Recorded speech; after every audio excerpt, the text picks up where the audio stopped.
Hola, ¿qué tal? Buenas noches a todos. Eh, es un gusto tenerles aquí en este espacio, en este primer encuentro de nuestro seminario de preparativos y respuesta ante desastres. Iniciamos, profe Aldis, con una oración. Ok, vamos a comenzar entonces. Vamos a inclinar nuestro rostro y oraremos. Padre Celestial, te damos muchas gracias por el momento y la oportunidad que nos das de alabar tu nombre, de poder dirigirnos a tu trono, Señor. Tú sabes que eh, como humanos tenemos también miedo, nos preocupamos. Tú sabes, Señor, que es así. Somos débiles, somos frágiles y sabemos que van a venir cosas en algún momento que solamente tu mano poderosa nos podrá ayudar o salvar. Pero estamos muy agradecidos porque también tú nos quieres brindar herramientas. Tú has capacitado a tus hijos para que podamos entender y saber cómo actuar o cómo ayudar incluso a otras personas o a nuestros seres amados en caso de una situación difícil. Gracias, Señor, te damos por los conocimientos, por la ciencia que ha avanzado. Gracias por el profesor Daniel que se dispone eh, a ayudarnos y a impartirnos el conocimiento, Señor. Queremos, por favor, que tú hables a través de él y que pueda ser un instrumento, Daniel, en tus manos para que todo lo que aprendamos pues no se nos olvide, Señor. Y si con estas herramientas pudiéramos ayudar, pues alabado sea tu nombre, Señor. Te damos muchas gracias, Padre. Quédate con nosotros, quédate con cada persona que está aquí escuchando, con sus hogares, sus familias igualmente. Y por favor, que sea una clase de mucha bendición para cada uno de nosotros. Todo lo suplicamos, lo pedimos, son los méritos de tu Hijo Jesús. Amén. Amén. Muchas gracias, profesora Aldis. Qué oración tan bonita. Les agradezco, le agradezco por esa oración y les agradezco a todos por estar acá reunidos en este espacio. Bueno, vamos a empezar este seminario este, de preparativos y respuesta ante emergencias y desastres. Yo me siento en mi salsa.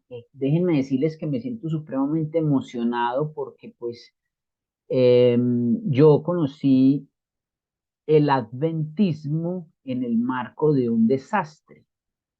Eh, Corría el año 1985, fue un año en el que ocurrieron tres eventos importantes en América Latina. Uno fue el desastre de México, el terremoto de México que ocurrió en septiembre de 1985. Semanas siguientes ocurrió la toma del Palacio de Justicia, concretamente el 6 de noviembre de 1985. Un grupo armado se tomó a sangre y fuego, o bueno, se tomó las instalaciones del, del Santuario de las Leyes, un Palacio de Justicia en Colombia, y una arremetida o una contratoma del palacio de ese Palacio de Justicia, efectuada por el ejército y la policía, dio como resultado pues la muerte de 100 personas y otro tanto cantidad de desaparecidos. Eso fue un evento supremamente calamitoso, triste, muy desgarrador. Ya veníamos con la preocupación y el duelo del evento de Ciudad de México. Vamos a hablar de ese evento del 1985 porque fueron lecciones aprendidas, pero también la toma del Palacio de Justicia en 1985 fue una lección importante. Y a los pocos días, el 13 de noviembre, el desastre, la toma del Palacio de Justicia fue el 6 de noviembre de 1985. La profe Aldis, ¿cuántos años tenía en el día de esa toma? ¿Recuerda ese día? En 1985, Sí, el 6 de noviembre del 85. porque Fue fue la casi toma, contemporáneo sí recuerdo muy bien, fue cuando explotó el Nevado del Ruiz, era esa época, exacto, a los pocos convulsionó. días. El profe de pronto Astudillo Ay, se acuerda. yo tenía como unos 5 añitos, 6, creo por ahí. Estábamos muy pequeños. Yo recuerdo, tenía como 11 años, tenía 11 años. A los pocos días ocurrió la erupción del volcán Nevado del Ruiz, y se llevó a 25.000 personas, mató a 25.000 personas. Y en el marco de ese evento de la erupción volcánica del Nevado del Ruiz, ocurrió mm, que el sistema montañoso andino, que está interconectado con la tectónica de placas, es decir, cuando hay movimientos telúricos o sismos, también se resiste el sistema volcánico o el sistema de volcanes, porque eso hace parte de la misma red. Y entonces el volcán Machín estaba en actividad, rugía como un león. Es una cosa supremamente tenebrosa escuchar rugir la tierra como un gran león, y que se escucha pues por todas las montañas a grandes kilómetros y que tiembla permanentemente. Y bueno, yo estaba en la área de influencia del nevado del volcán Machín, muy cerca de ahí teníamos mi casa, yo era campesino, vivía con mi mamá, hacíamos, teníamos un estilo de vida muy, muy rural, muy de campesino andino. Y a los pocos días de la erupción, que generó 25.000 muertos, una cantidad de lesionados, yo comencé a ver a los organismos de socorro transitar por Ibagué y por esa área, porque Armero, el municipio afectado, la ciudad afectada, muy cerca de una ciudad que se llama Ibagué, comenzó a confluir muchos organismos de socorro, ayuda internacional. Yo alcancé a ver muchos organismos de ayuda. Entre esos me llamó la atención uno que era perteneciente a la iglesia adventista, que era OFASA. En ese momento, OFASA era lo que hoy se llama ADRA, y a través del grupo de jóvenes adventistas, guías mayores y conquistadores, estaban prestando ayuda humanitaria en la zona de desastre. Y entonces yo dije, yo quiero ser como ellos, yo quiero ser socorrista. Y, y 7 años después de ese evento me convertí en socorrista, en miembro del Grupo Adventista de Rescate y Salvamento Garza, que fue la institución que se constituyó posterior al desastre de Armero. Ese fue el fruto de Armero. Armero, que si bien es cierto fue un desastre supremamente triste, lamentable, muy doloroso, todavía se tejen historias dramáticas en torno a ese desastre. También dio cosas muy buenas, generó muchas experiencias interesantes y exitosas. Una de ellas es el nacimiento de Garza 7 años después. Muy jóvenes estaban quienes habían estado en ese desastre, y cuando crecieron y tuvieron mayoría de edad decidieron participar en un grupo confesional que trabajara en emergencias y desastres, que trabajara en la respuesta. Y pues afortunadamente yo estuve ahí y me constituí como miembro cofundador del Grupo Adventista de Rescate y Salvamento. Y siento mucha alegría porque yo conocí a los adventistas, fue en el marco de ese desastre, y me hice adventista básicamente por una motivación muy apasionada por el tema de las profecías, los desastres, las emergencias, y yo decidí dedicarme a esas actividades. Y bueno, integré, y llevo integrando desde el 92, que se constituyó Garza, 30 años trabajando en esa área y en ese ramo. Fundamentalmente, mi formación profesional se fraguó en la concepción de la gestión del riesgo para emergencias y desastres, y quiero enormemente a sus cofundadores, a Jair Flores, a David Tapias, a Einer Zapata, entre otras personas de mucho, Carla Moncada, que seguramente van a escuchar esta conferencia. Entonces, como les digo, aunque los desastres generan tristeza, melancolía y mucho pesar, generan cosas positivas, experiencias exitosas que nos deben dejar, lecciones aprendidas que nos deben dejar los desastres. Y lo que vamos a aprender hoy aquí y en seguidamente, las próximas 8 semanas, es hablar de la gestión del riesgo. En el tiempo del desastre del 85, el desastre de Armero, el desastre de 1985 en Ciudad de México, se generaron muchos errores, pero también aprendimos muchas cosas a partir de esos desastres. Y aquí vamos a mencionar eso, porque el conocimiento triste y lamentable, dramático y doloroso, nos va a permitir entender que los desastres se tienen que gestionar. La gestión del riesgo se llama, hoy por hoy, de las emergencias y los desastres. En un término un poco más sencillo, se podría hablar del manejo del riesgo. La gestión puede entenderse como la palabra asociada a manejo del riesgo. El riesgo, vamos a definir hoy el riesgo de una manera muy didáctica y muy entretenida, y pues no más. Sin más preámbulos, quiero empezar esta presentación cuyo objetivo es exponer los elementos constitutivos de la gestión del riesgo para emergencias y desastres desde una mirada más integral. Tradicionalmente, en la historia de los desastres, nosotros hemos tenido la idea de que los desastres o son castigos divinos o son un asunto que se relaciona solamente con la Cruz Roja, Protección Civil y los bomberos, y ya.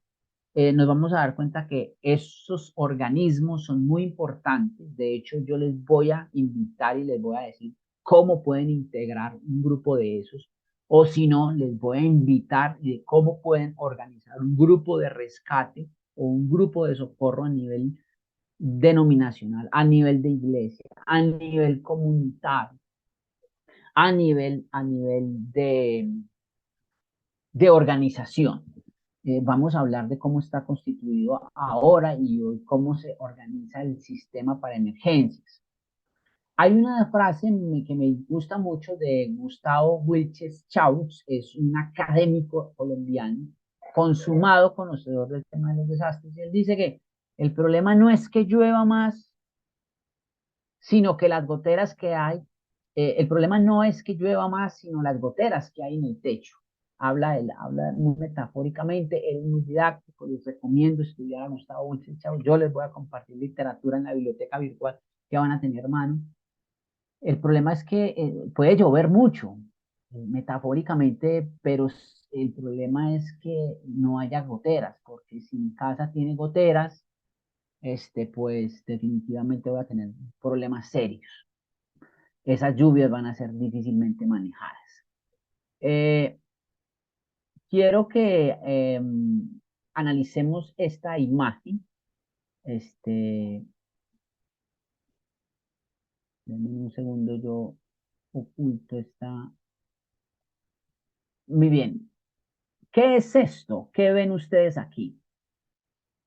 Alguien, por favor, que abra sus micrófonos y me diga qué ven. Por favor, ¿qué ven en esta imagen? Por favor, quiero que participen y hablemos. ¿Qué ven ahí? ¿Qué Bueno, situación? yo veo Sí, edificios colapsados y pues poquitos que quedaron de pie, ¿verdad? Mucho desastre. exacto. ¿Podríamos presumir qué tipo de desastre es? ¿Originado por qué? ¿Por qué Un fenómeno? terremoto. Un terremoto.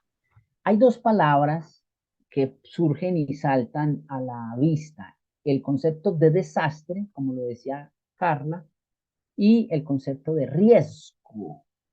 Esto es importante que definamos qué es desastre y qué es riesgo, porque el desastre es cuando ocurre la situación calamitosa. Ya les decía en el evento introductorio que es un desastre, es un evento adverso que afecta personas, bienes, servicios, la infraestructura, las comunicaciones y el medio ambiente. Es un evento adverso, el desastre es un evento adverso que afecta a las personas, bienes, servicios, infraestructura, los medios de vida, las comunicaciones, y tiene una característica adicional: sobrepasa la capacidad de respuesta comunitaria. Las personas que vivían en este edificio no tuvieron capacidad, muy probablemente, de autoauxiliarse. Sobrepasó este evento la capacidad de respuesta. Hay organismos externos como los bomberos, ambulancias, maquinaria amarilla y personas aquí interviniendo esta escena de desastre. Pero también está la idea del concepto de riesgo. El riesgo tiene una connotación negativa y efectivamente se puede definir como la probabilidad. Quiero que tengamos en claro eso, yo lo voy a explicar enseguida, pero por favor, si tienen forma de escribirlo, es la probabilidad, el riesgo es la probabilidad de que un evento adverso se desencadene y genere una situación de desastre. Nosotros en gestión del riesgo para emergencias y desastres hablamos la materialización del riesgo. Cuando nosotros decimos, es que el riesgo se materializó, estamos diciendo o queremos decir que eso es sinónimo de un desastre. Entonces, el riesgo no es un desastre, es la probabilidad de que ocurra, se desencadene un evento adverso y afecte personas, bienes, servicios, infraestructura, medios de vida y comunicaciones, es decir, que se materialice un desastre. Entonces, el riesgo no es un desastre, es la probabilidad de que ocurra. Y nosotros vamos a mirar aquí en cómo podemos medir, calcular y pronosticar ese riesgo. Yo les voy a mencionar aquí ahorita, esta presentación se va a dedicar a aclarar eso. Efectivamente uno puede decir que aquí hay un desastre, no hay un riesgo. No hay un riesgo. O mejor, el riesgo se materializó y eso es un desastre. En realidad, el riesgo ya sobrepasó, esa probabilidad se convirtió en un evento real, el evento adverso se materializó. Ahora, ¿qué tenemos aquí? ¿Qué es esto otro? ¿Ustedes qué opinan? ¿Es un desastre? ¿Es un riesgo? ¿Qué creen ustedes que sea ahí? Ahora, primero que todo, díganme qué es lo que ven. ¿Qué ven ahí? Por favor, ¿qué ven ahí? Buenas noches. ¿Vivienda sobre una montaña algo elevado? Viviendas, viviendas apiñuscadas además, ¿cierto? A viviendas una encima de la otra y ¿ustedes creen que hay planificación? Voy a preguntarles, ¿ustedes creen que eso sea una ciudad europea? ¿En Estados Unidos o en Canadá? No. Muy poco probable de que sea por allá. Eh, ¿Qué otra cosa se nos viene? Les voy a preguntar, ¿será que esas construcciones están, esa ciudad o ese conglomerado de viviendas está planeado o tiene un nivel más bien desorganizado de construcción? ¿O ustedes lo ven como apilado, pero digamos que están organizadamente construidas? ¿O qué ven? ¿De desorden u orden?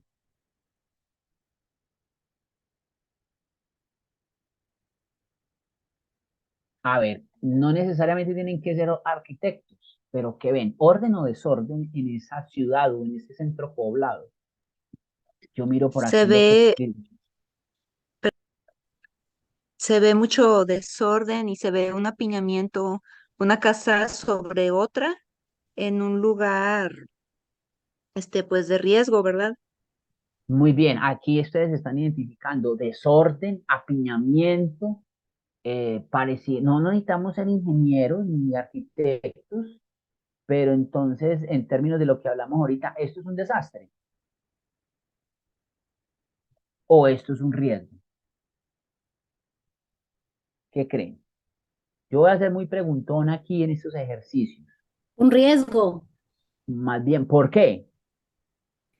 ¿Por qué porque creen que sea un riesgo? hay la probabilidad de que Ujú. haya un temblor, algo, y las casas se vengan encima de las que están debajo. Listo, muy bien. Hay un riesgo, ahí no hay desastre. Todavía no tenemos desastre. Hay un apiñamiento desorganizado de viviendas en un centro poblado. Eso es aquí en Medellín, en la comuna 13 de Medellín. Para los que conocen Medellín, eso es la comuna 13, una zona que ha crecido desorganizadamente. Eh, Muy bien, Carla, inclusive las fuertes lluvias pueden causar un desastre. Eso es. Para allá vamos. Muy bien, Carla. El tema aquí es que esa zona de Medellín, la comuna 13 de Medellín, es equivalente a lo que conocemos como favela en Brasil. Se ha nombrado mucho el concepto de favela. Bueno, la comuna es una favela, una especie de barrio grande, y allá se han apiñado las familias, las personas han conurbanizado el territorio de una manera desorganizada, se han apiñado desorganizadamente. No sé si me están escuchando.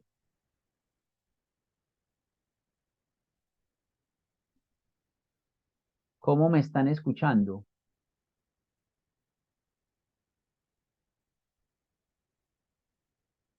Hola, ¿cómo me Sí, sí escuchan? se escucha, sí. Ah, ok, ok. Es que se me fue, como tengo aquí un sistema espejo, se congeló. Muy bien.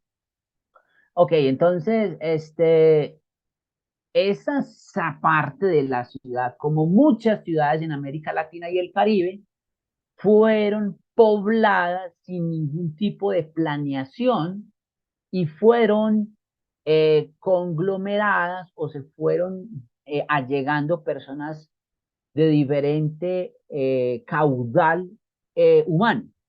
Nosotros le llamamos aquí fenómeno de desplazamiento como consecuencia del conflicto armado interno. La gente que vivía en el campo fue motivada y suscitada a vivir en estos centros, salieron del campo, quiero que me escuchen bien y me cuenten si ocurre eso en sus ciudades, en sus países. Yo quiero que ustedes me digan cómo están experimentando eso en su territorio, porque aquí sí quiero que ustedes me digan cómo lo están viviendo en América Latina, en sus ciudades de origen.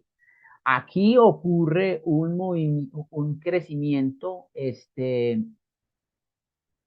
un segundo, salgo de esta y vuelvo y entro. Este, em, Nuevamente me conecto. Este,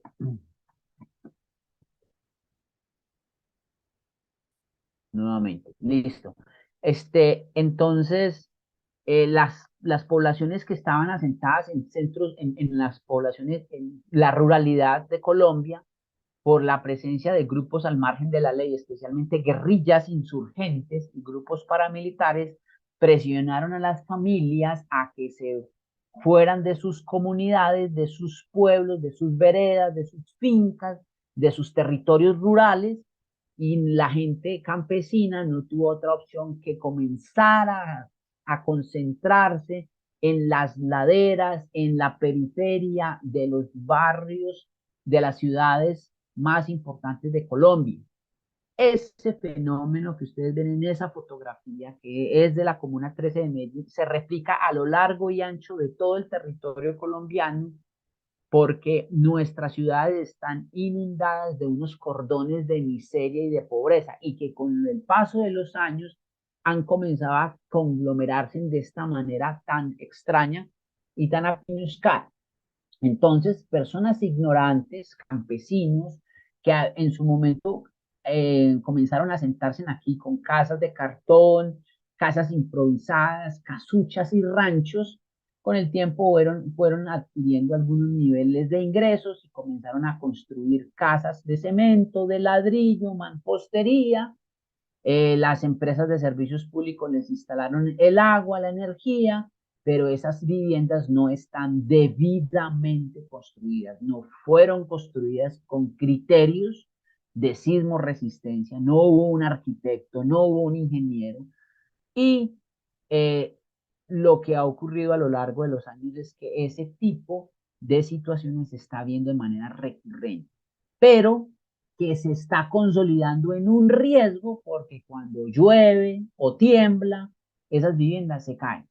Y tenemos muchos referentes en nuestro territorio de que esto está ocurriendo. Entonces, la gente se aglomera en las ciudades de manera eh, irregular y consolida lo que es el riesgo. El riesgo se va acumulando en el tiempo, finalmente ese riesgo se constituye en un desastre cuando hay exceso de lluvia, cuando hay movimiento en masa, cuando hay un sismo, inclusive estos lugares son propicios para el conflicto armado. De hecho, Comuna 13 de Medellín eh, se constituyó en uno de los referentes más violentos de Colombia y quizás de América Latina y el Caribe. En el 2001, si no estoy mal, sí, en el 2000 hubo una operación en este lugar que se llamó la Operación Orión, y fue un equipo del ejército colombiano entró estas favelas y ametralló desde el cielo, desde el aire, hizo ametrallamientos a estas casas y mataron muchas personas. Eso fue otro desastre, que estamos hablando del desastre social, ya no el desastre asociado a la naturaleza, sino un desastre social. Bueno, aquí entonces es claro que no hay un desastre todavía, pero sí se está construyendo un desastre. ¿Por qué? Porque hay unas condiciones que están haciendo que exista la posibilidad o la probabilidad de que ocurra. Muy bien. Voy a hablar un poco de este gráfico que es demasiado importante y central para que ustedes lo vayan entendiendo. Nosotros en América Latina y el Caribe, y hablo de América Latina y el Caribe porque nosotros hemos aprendido esto en los últimos 30 años, así lo comenzamos. Hace 30 años no entendíamos los desastres como los entendemos ahora. Y este diagrama nos permite entender cómo es que se consolida la gestión del riesgo. Así es que nosotros gestionamos el riesgo en América Latina y el Caribe, inclusive en los países desarrollados. Entonces, está una bola azul donde dice, primero, proceso 1, conocimiento del riesgo. Y ese conocimiento del riesgo, a ver, antes de avanzar en el concepto de conocimiento, digamos que en gestión del riesgo hay tres procesos grandes. El proceso de conocimiento, cuando hablamos de conocimiento es que debemos aprender a entender el riesgo. Luego viene un proceso 2, que es la reducción del riesgo. Y luego viene un proceso 3, que es el manejo de los desastres. Entonces, esta teoría dice que tenemos que conocer el riesgo, tratarlo de reducirlo, pero lo que no podamos reducirlo, pues lo manejamos cuando se materialice. Dentro del proceso de conocimiento están varias cosas. Uno es el análisis y la evaluación del riesgo. O sea, la comunidad tiene que comenzar a entender cuáles son los riesgos que hay en el territorio. Yo de entrada les voy a dejar esto como tarea. Tarea, escriban por ahí en sus notas. ¿Cuáles riesgos existen en su comunidad? ¿Qué amenazas existen en su comunidad y qué vulnerabilidades hay en su comunidad? Les va a tocar que comenzar a ir a consultar, a ir a su cuerpo de bomberos, a la oficina de desastres. Este curso es muy metodológico, ustedes se tienen que movilizar. Yo necesito que ustedes vayan a la oficina de desastres de su territorio, de su comunidad, de su alcaldía. Vayan y conozcan los cuerpos de bomberos de su localidad, sus grupos de socorro, y pregúntenles qué riesgos hay en su territorio, qué amenazas y qué vulnerabilidades. Eso es una tarea que para la próxima clase quiero que la traigamos y la vayamos socializando en este ejercicio. Entonces, después de ese análisis y esa evaluación del riesgo, pues necesitamos hacer un monitoreo del riesgo, es decir, vamos a mirar cómo se comporta la quebrada cuando llueve. Y esa quebrada cuando llueve va a subir un nivel determinado, pero hasta cierto punto no representa un riesgo. Pero cuando se sube de una altura o de un nivel, pues ya nos debe llamar la atención. Eso se llama monitoreo, medir los cuerpos de agua, medir la inclinación de una ladera, medir el régimen de lluvias, medir cómo se está produciendo los movimientos en masa. Eso lo puede hacer la comunidad de una manera sencilla. Hay que comunicar el riesgo, hay que saber enseñarlo a la comunidad y hay que identificar y hacer una caracterización de escenarios de riesgo. Eso es lo que yo necesito que ustedes hagan, identifiquen esos riesgos o escenarios de riesgo que existen en su comunidad. En su comunidad debe haber una oficina de riesgos, una oficina de desastres que les debe suministrar inclusive literatura manual. Me encantaría que vayan allá, le tomen fotos y las compartan en el grupo. Mire, fui a la oficina de desastres de mi localidad y nos dijeron esto, nos dieron este material y ojalá nos compartieran algunas imágenes de lo que les dieron. Cuando yo estaba muy joven, esas cosas no existían en mi ciudad y si existían no me la daban tan fácilmente. Tenía que ir a la Cruz Roja y la Cruz Roja era un poco misteriosa, siempre ha sido muy misteriosa, parece una sociedad secreta. Entonces no tenía facilidad de acceso mucho a la información. Muy bien, el proceso de 2, que es el de reducción del riesgo, ya conocemos cuáles son los riesgos, las amenazas, las vulnerabilidades, monitoreamos, la gente comunica el riesgo, es decir, la oficina de su localidad debe estar comunicando el riesgo. Ustedes deben saber qué es lo que está haciendo la municipalidad de ustedes, los cuerpos de bomberos, los organismos de socorro en materia de comunicación del riesgo y qué están haciendo para eso. Cuando ya conocemos eso, ya sabemos que hay un volcán, ya sabemos que hay una quebrada que se inunda con periodicidad, ya sabemos que es una zona sísmica importante, viene la fase de reducción, el proceso de reducción. Hay que reducir el riesgo. Y reducir el riesgo es mitigarlo o evitarlo. Mitigarlo es, venga, no lo puedo evitar, pero sí lo puedo aminorar. O evitarlo simplemente. Entonces, voy a poner un par de ejemplos. Reducimos el riesgo. Una erupción volcánica. Un volcán entra en erupción. Los volcanes tienen un comportamiento particular que hace que en algunos momentos tengan una actividad importante. Entonces, ¿será que puedo evitar una erupción volcánica? No, pero sí puedo reducir sus efectos. Por ejemplo, implementar un plan de evacuación comunitaria, cosa que cuando el volcán manifieste los síntomas de una erupción, yo pueda salir y huir hacia una zona segura. Eso es mitigar el riesgo. Ahora bien, estoy en una zona donde confluyen demasiados deslizamientos. Con frecuencia la montaña, cuando llueve, se escurre y escurre material.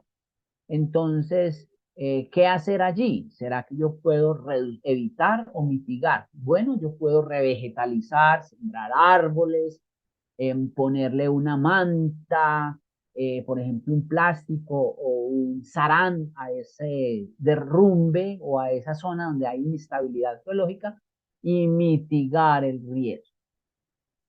Mitigarlo. Hay algunas situaciones en las que se puede prevenir bastante bien. Por ejemplo, en la zona sísmica, los países desarrollados previenen los sismos con estructuras sismoresistentes como las que ya existen en este momento en Ciudad de México. Ya hay edificios que difícilmente se pueden caer en México. En México ya hay unas estructuras diseñadas que difícilmente se pueden caer, pero no son las mismas de hace 30, 40 años. Son unas edificaciones diferentes que absorben energía, mitigan el impacto de los desastres.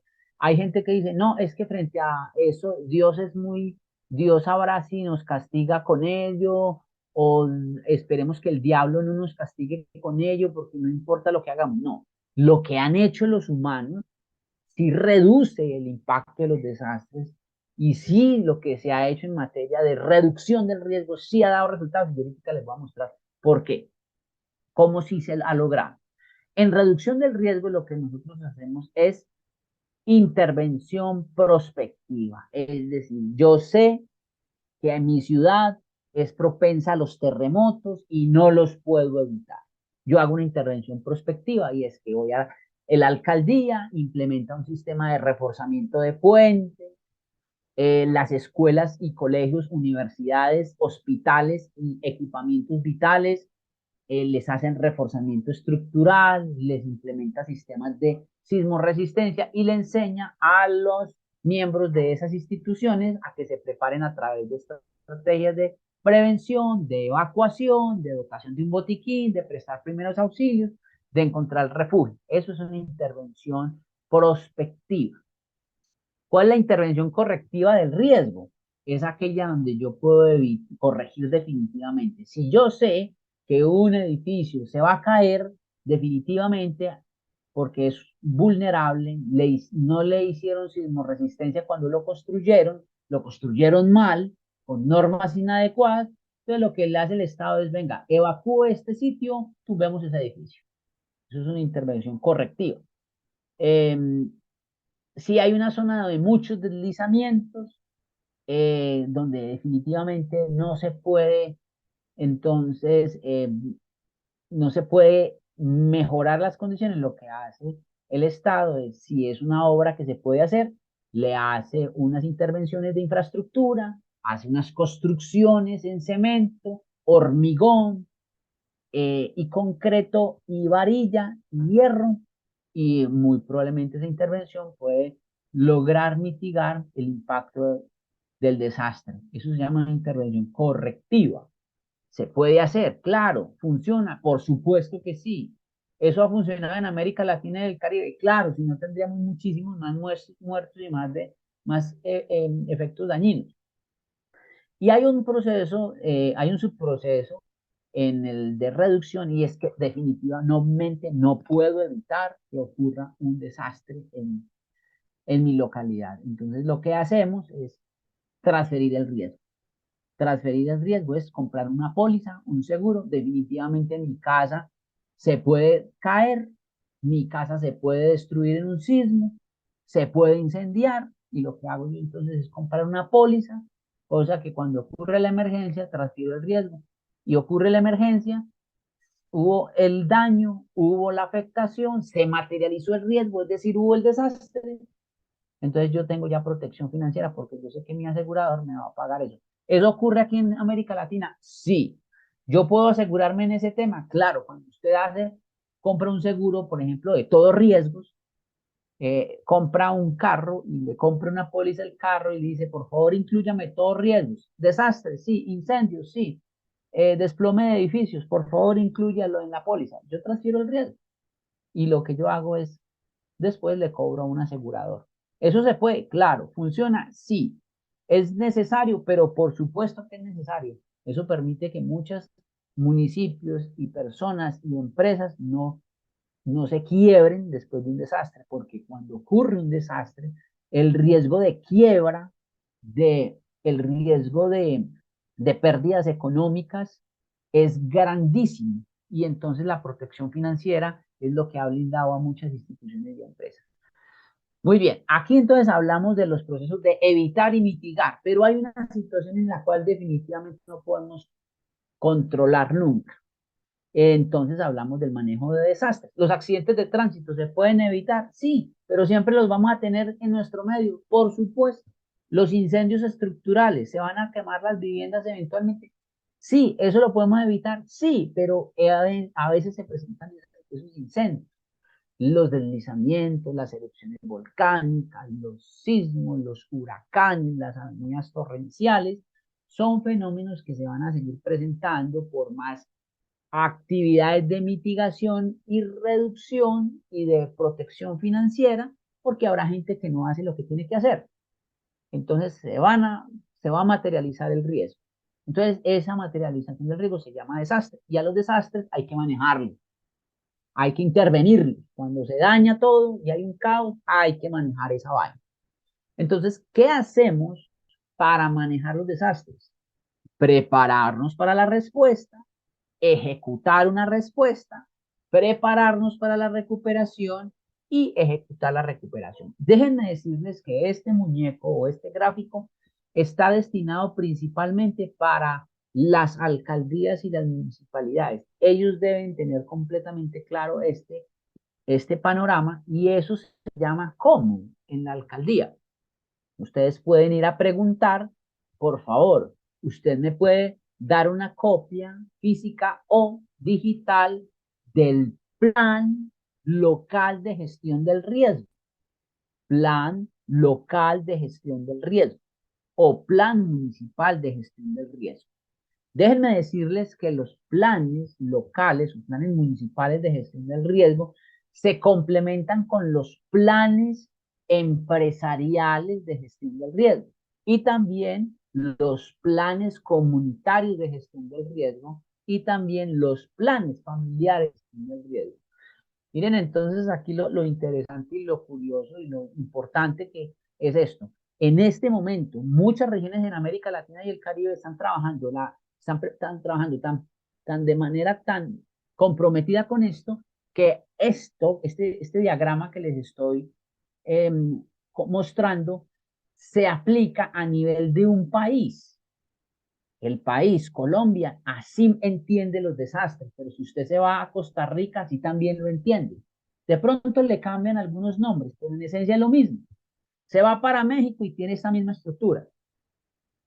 A nivel de país, pero también a nivel regional, a nivel municipal, a nivel empresarial, a nivel comunitario y a nivel familiar. Aquí yo les voy a enseñar lo que está impreso, o mejor, lo que está implícito en el contexto municipal. Voy a hablarles algo de lo que se hace a nivel empresarial y mucho de lo que debemos hacer a nivel familiar, porque esa es la línea más débil que tenemos. Los municipios están preparados para este tipo de cosas, pero las familias generalmente no saben cómo es el tema. ¿Por qué?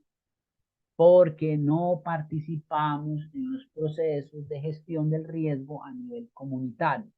Les dejo otra perla aquí central y primordial. Ustedes deben insertarse en el plan comunitario de gestión del riesgo. Y otra tarea que va acá. Por favor, averigüen cuál es el comité comunitario de desastres. Averigüen, por favor, tomen atenta nota, averigüen, ¿existe un comité comunitario de manejo perdón, un comité comunitario de emergencias y desastres? Pues lo ideal es que exista, pero es posible que no exista, pero deben indagar dónde existe.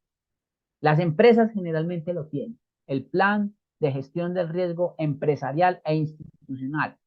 Pregúntese, amigo y amiga, estimado y estimada, donde usted tiene sus hijos, hijas, donde estudian. La escuela donde van sus hijos tiene un plan de gestión de emergencias.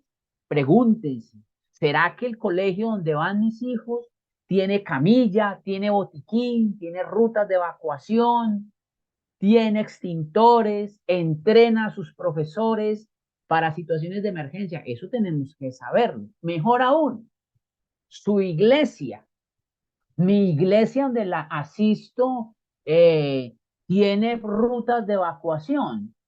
En la iglesia donde yo asisto hay botiquín, hay camilla, hay extintores y lo mejor de todo, lo sabemos manejar.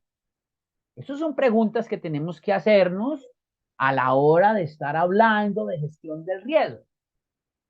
Porque yo puedo saber mucho en teoría esto y sé lo que debo implementar, las herramientas, la logística que debo implementar, pero si no sé manejar, yo puedo saberme esta vaina de memoria.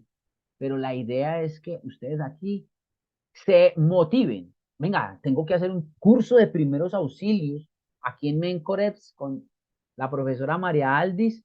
Hacemos cursos de primeros auxilios completos. Aquí vamos a hablar de primeros auxilios Sin embargo, el tema de primeros auxilios es muy profundo, muy vasto y tenemos que aprenderlo. Quienes me siguen en mis redes sociales saben y que yo participo con Garza, el Grupo Adventista de Rescate y Salvamento, en atención prehospitalaria, pero además de eso yo me meto a las emergencias que me encuentro por el camino cuando voy a trabajar o cuando voy a algún lugar y me encuentro un accidentado, yo me meto porque tengo que mantener entrenado, pero tengo que utilizar también el extintor, saberlo utilizar, pero tengo también que utilizar y saber utilizar la camilla, etcétera, etcétera, etcétera. En la iglesia existen estas herramientas de emergencia, en la escuela donde van sus hijos existen, en su trabajo existe estas herramientas que les acabo de mencionar, existe plan de gestión del riesgo, existen extintores, camillas, botiquines, puntos de encuentro y una organización para desastres y emergencias. No sé si alguien quiera comentar algo al respecto en este momento para seguir, antes de seguir adelante.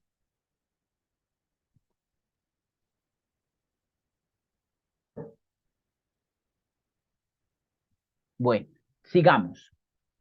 Si tienen alguna pregunta, no vacilen en hacerla. Vean. Los hospitales también se incendian. Aquí está un hospital, el Hospital Doctor Calderón Guardia. Eso es en Chile.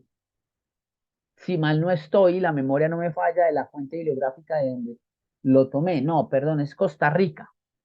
Este incendio provocado en el 2005, 21 fallecidos, entre ellas 3 enfermeras. El incendio fue provocado, seguramente un paciente psiquiátrico lo provocó. Eh, También hay manos criminales detrás de los desastres y las emergencias. Miren, uno de los desastres más significativos en los cuales yo he estado y que tal vez nunca más en la vida vaya a estar, porque ya me estoy aproximando a la edad en la cual ya no puedo estar en estos escenarios, ya soy cercano a los 50 y mientras más viejo que esté, ya no me van a llamar para ir a estos sitios. Aquí va gente joven a trabajar. Yo fui, pude o tuve la oportunidad de estar en Haití y este era el panorama de lo que se veía en las calles de Haití, en Puerto Príncipe concretamente. Esta es una imagen del hospital universitario de Puerto Príncipe, una cosa terrible, no alcanzo a describir con palabras y si me pongo a describir con palabras voy a entrar en llanto porque cuando revivo esos episodios de Haití en el tiempo que estuve allá, generalmente me lleno de mucha emoción, de tristeza y yo no quiero que ustedes me vean llorando porque siempre me pongo muy triste de recordar esos episodios. Todavía creo tener estrés postraumático de haber visto tanta mortandad, tanto dolor y tanto sufrimiento. Característica interesante del desastre de Haití, uno se tiene que blindar, amigos y amigas, perdónenme que les diga, yo trato de protegerme y blindar mis emociones a través del discurso técnico, pero la tristeza y la melancolía que me corre después de revisar este tema, necesito asirme de mucha fortaleza para para no entrar en llanto, porque generalmente se me hace un nudo en la garganta y aquí estoy haciendo fuerza para que no me pase. Así que si me pasa, les agradezco paciencia. Generalmente me produce mucha tristeza revivir estos episodios.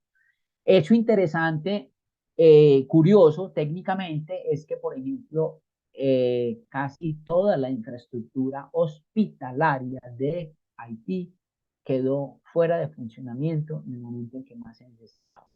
Clínicas, hospitales y centros médicos colapsaron. Y este panorama donde ustedes ven pacientes afuera del hospital no es gratuito. La gente, uno, no había donde poner más pacientes adentro. Dos, el hospital estaba medio destruido. Y tres, la gente tenía miedo de entrar a las edificaciones. Por eso la gran cantidad de servicios de hospitalización se dieron por fuera. Pero déjenme decirles que cuando llovía, ¿cómo iban a quedar esos pacientes a la intemperie? Eso fue literalmente dramático, de que en los días, fue en enero, fue una temporada de verano, pero cuando llovía, eso era otro caos, era otro desastre tener que ver esas escenas de gente moribunda, amputada, con lesiones graves, muriendo y agonizando, en la entrada del hospital y en esas situaciones aún lloviendo. Una cosa muy triste, lamentable, dolorosa.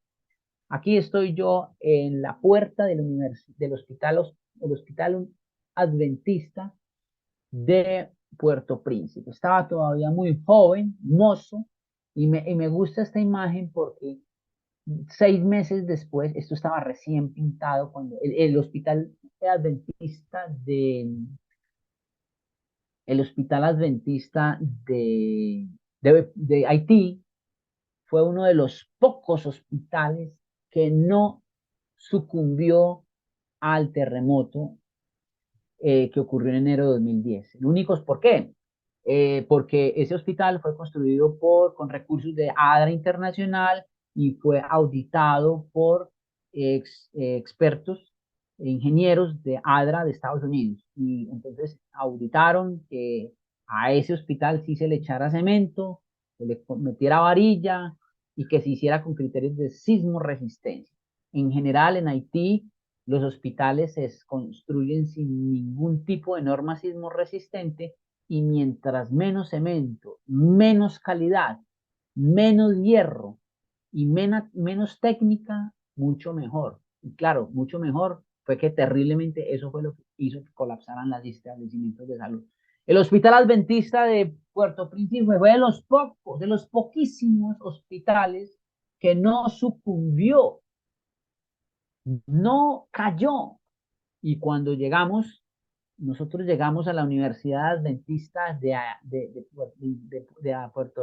Haití, llegamos en un convoy, nos acompañó un convoy, nosotros llevamos una autonomía para más o menos estarnos un mes en territorio, en terreno, autonomía total, es decir, viajamos desde Medellín, Colombia, en un vuelo de la Fuerza Aérea Colombiana que nos aterrizó y nos llevó al Aeropuerto Internacional de Puerto Príncipe, nos llevó con comida para que nosotros tuviéramos un mes, agua para un mes, servicios de campamentación, nosotros llevábamos nuestra asistencia autónoma para un mes. Nosotros no podemos llegar a una zona de desastre, hacer una carga para el país. Nosotros tenemos que llevar autonomía total. Eso es un principio de los equipos de rescate internacional. Cuando uno va a un país debe tener total autonomía. Y llegamos a la Universidad Adventista que está pegada ahí a la universidad, al hospital universitario. ADRA, Hospital Adventista y Universidad Adventista, Colegio Adventista e Iglesia Adventista y Asociación Unión Adventista están en la misma zona. Curiosamente, el hospital no sucumbió, ya les dije por qué, pero nos llamó la atención el hecho de que llegamos, fuimos el primer grupo de rescate adventista, de hecho es el único, pues porque no conocemos ningún otro grupo de rescate adventista, y salió el rector de la universidad.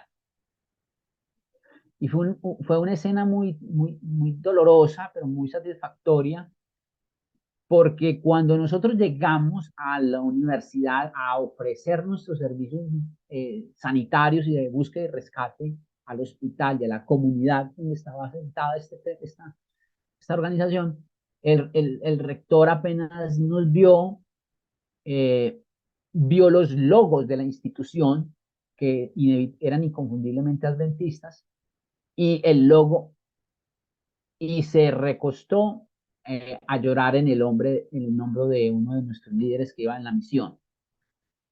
Porque para él fue supremamente emocionante ver que una organización adventista llegara en su ayuda y en su apoyo. Rector, vamos a estar acá unas semanas, vamos a apoyarle, nosotros llevamos un servicio de traducción. Teníamos autonomía con el tema de la traducción, del sistema del idioma, teníamos un políglota en el equipo y nos asentamos allí. Esta foto me gusta y les decía porque me gusta bastante porque después de un mes fue tanta la gente que entró al hospital que la gente lo dañó. No, no tengo la imagen, no pude obtener la imagen, pero la gente de la ansiedad, del roce, del pasar, arrancó partes de las letras de este letrero. Tengo una imagen donde se muestra eso completamente destruido. eh, por la actividad. Ese letrero estaba nuevo cuando nosotros llegamos allá y ya había pues una actividad inmensa de actividad clínica. Ese es otro centro médico, es un centro obstétrico y ginecológico, no es adventista de otro centro, completamente afectado, inutilizado, sobre todo porque la salud de la mujer es supremamente importante en Haití. Una mujer de 30 años, de las mujeres que hay en este grupo, ya en promedio deberían tener en Haití 5 hijos. Una mujer haitiana, si usted fuera una mujer haitiana, profesora Marialdi, discúlpeme que la ponga como ejemplo, si usted fuera una mujer haitiana tendría en promedio 5 hijos. Así ocurre en Haití. Las mujeres tienen muchos hijos y en promedio son 5. Aquí en Colombia son como 2 o 3. Yo tuve 2. Ya la fábrica está cerrada.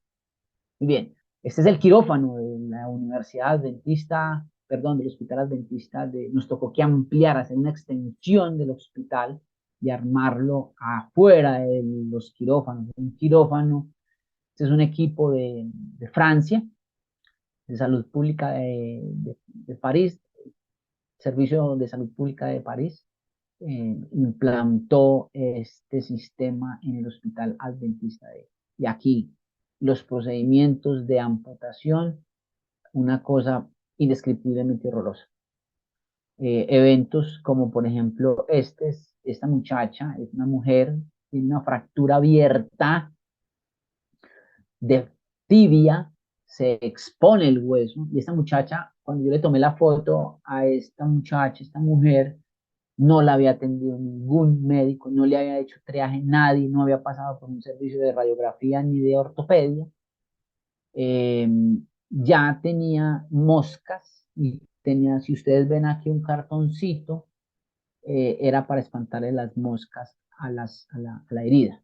Mire que el hueso está salido, se ve el hueso, hay exposición ósea y esta señora hacía parte de cualquier cantidad de pacientes víctimas de este tipo de fenómenos. Fotos nuestras, registro fotográfico autónomo, registro de pacientes que acudieron al servicio del hospital, a servicio de urgencias del Hospital Adventista de Puerto Príncipe. Muy bien, de Haití, esas son las afueras. Miren, aquí me gusta mucho esta imagen porque miren amigos, es que cuando ocurre un desastre, un hospital no puede caerse. Y miren, este hospital no se cayó, contrario a los demás hospitales de todo ese país que fueron una miseria. Por ahí tengo una foto que les voy a compartir luego del hospital de Cabaret. El hospital quedó completamente de un municipio cercano. Y este hospital quedó intacto después del terremoto. Aquí el servicio de urgencias lleno de gente tratando de buscar asistencia sanitaria de urgencia. Nuevamente el quirófano expandido de nuestro servicio, apoyado pues por el Servicio de Salud Pública de París. Aquí hay un detalle importante porque ustedes ven en esta imagen el post-op, post-operatorio. Este fue una de las cosas que yo mencioné la vez pasada en la charla. Miren, esta es una carpa Coleman. Eso es importante que ustedes lo tengan en presente, muy, muy presente. Esos son detalles que usted tiene que aprender. Eso es central que ustedes lo sepan. Miren, estas carpas son supremamente inadecuadas para ese tipo de situaciones y eventos que ocurrieron en Haití. ¿Por qué?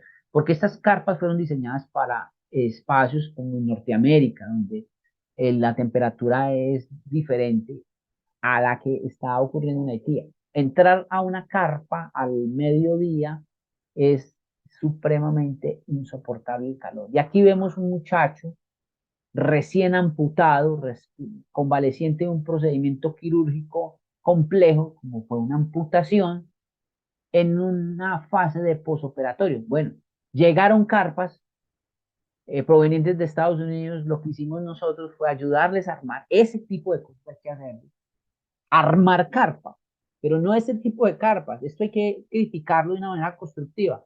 Muchachos, cada vez que ocurre un desastre, si usted tiene forma de dotarse de insumos, eviten tener ese tipo de carpas.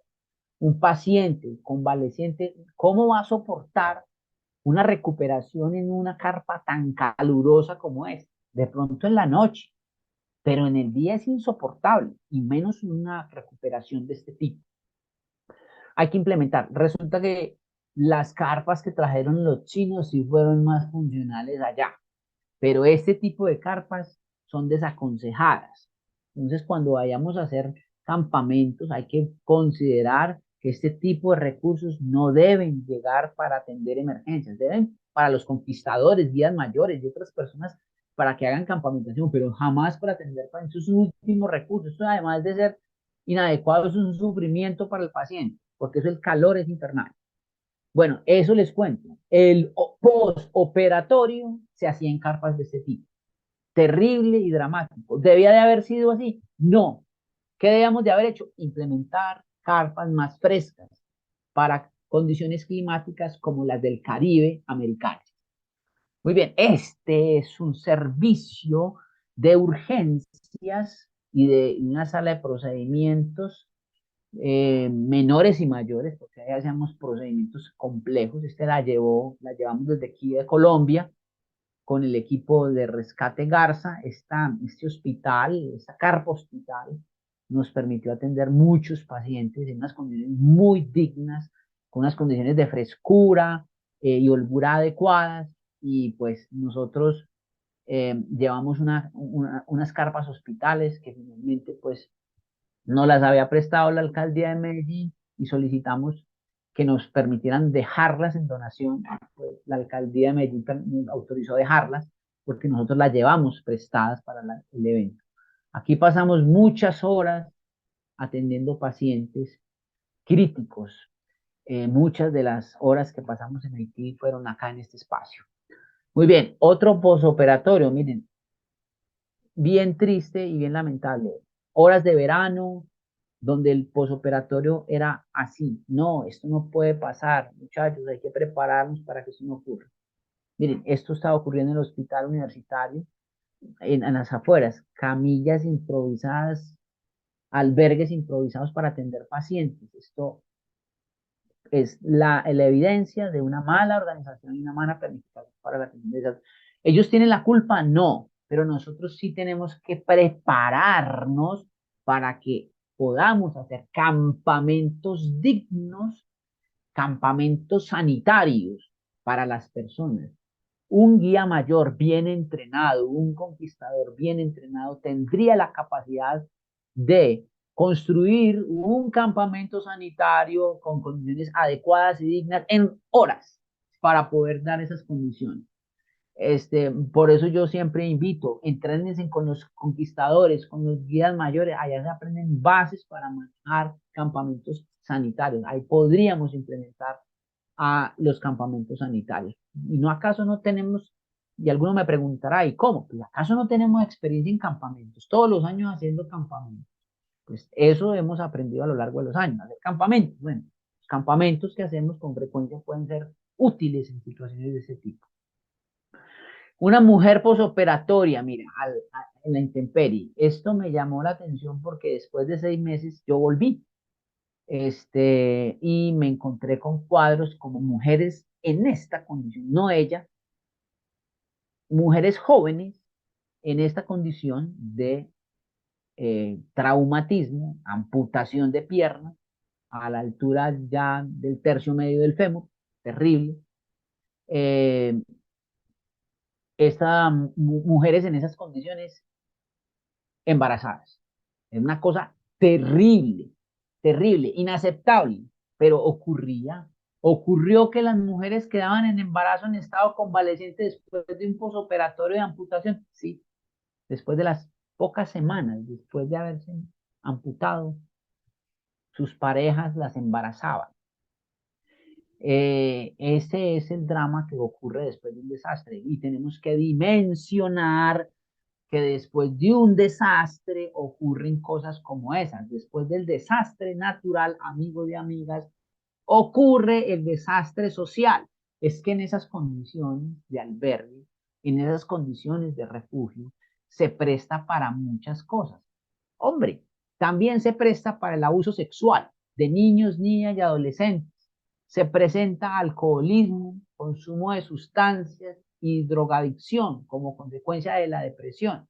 Pero el abuso sexual también es muy común y frecuente en escenarios de refugiados, de albergados, de personas damnificadas. Y muy probablemente en esos episodios que hicimos seguimiento, muchas mujeres fueron violadas en condición de convalecencia después de su posoperatorio. Mujeres en esas condiciones embarazadas inaceptables. Ahí es donde uno se pregunta, ¿y entonces qué hacemos? El aborto, no, es que nosotros somos creyentes, no lo aceptamos por ninguna medida, pero una mujer amputada, en la pobreza absoluta, con muertos en la calle, en la casa, ahí les dejo. Ustedes pensarán, yo sé que yo estoy en la línea de que yo no estoy de acuerdo con el aborto. Este es un tema muy sensible, tengo otras alternativas frente al tema del aborto, pero hay gente y hay activismo de mujeres que dicen, bueno, a esa mujer hay que hacerla abortar. ¿Cómo así que la violan? Está amputada, está pobre, lleva de la ruina y entonces la embarazan. Entonces hay mujeres que hablan de ese tipo de cosas. Bueno, cosas como por ejemplo que esas mujeres o esas personas amputadas no pudieron quedar con la posibilidad de un sistema de prótesis. ¿Por qué? Porque son países de pobres, una prótesis es muy costosa y eso fue lo que se le criticó a los europeos y a los estadounidenses y a los australianos y a los canadienses. Venga, les decíamos nosotros en América Latina, ustedes por qué están amputando a la loca. Les decíamos el festival de amputaciones. Desde la salud pública se les rogó, miren, trate de salvar ese miembro. No se dedique a amputar porque eran como locos amputando. Se llamó así, el Festival de las Amputaciones. Es que para usted es muy fácil, médico estadounidense o canadiense, amputar cuando en su país el sistema de salud le garantiza una prótesis al amputado. Pero es que aquí en Haití no va a haber un sistema de salud que le garantice una prótesis. A esa señora le va a tocar que quedarse coja toda la vida con un caminador o con un par de muletas. Y difícilmente va a quedar con una prótesis que le permita sustituir su pierna.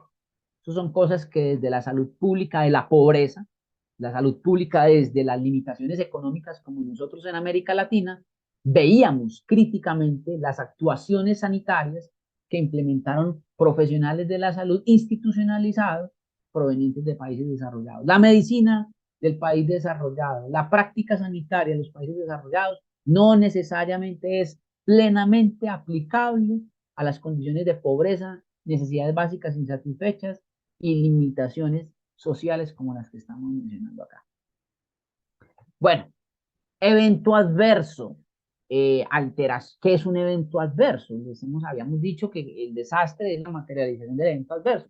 Unas alteraciones en las personas, la economía, los sistemas sociales, el medio ambiente, causados por sucesos naturales. Ya hemos dicho que los desastres no son naturales, sino más bien socionaturales, que eso de la naturaleza es más bien forzado, es que hemos presionado los ecosistemas, el medio ambiente, la naturaleza, y que a eso le llamamos desastre natural, pero en realidad eso son desastres sociales, desastres humanos que han detonado nuestra indisciplina social y generados por la actividad humana o por la combinación. Me gusta más esa idea de que los desastres son una combinación de las acciones humanas con los fenómenos naturales y que demanda la respuesta inmediata de la comunidad afectada. Entonces, un evento adverso son alteraciones que generan gran perturbación en las comunidades y necesitan ayuda inmediata. Este cuadro, esta imagen, pues habla acerca de lo que un evento adverso es, o mejor, las características de un evento adverso. Y que en un evento adverso, como un terremoto o una erupción volcánica o un deslizamiento o una guerra también, genera características. Tiene unas características, ustedes no les puede olvidar estas características. Las características de un evento adverso, un desastre. Entonces, quiero que entendamos aquí que el concepto de evento adverso puede entenderse como una emergencia o como un desastre. Ya lo vamos a especificar. El evento adverso tiene características que es desorganización, damnificados, heridos, muertos, viviendas destruidas, comunidades aisladas, pérdida de las cosechas del ganado y de las fuentes y de los medios de vida y la producción se ve afectada.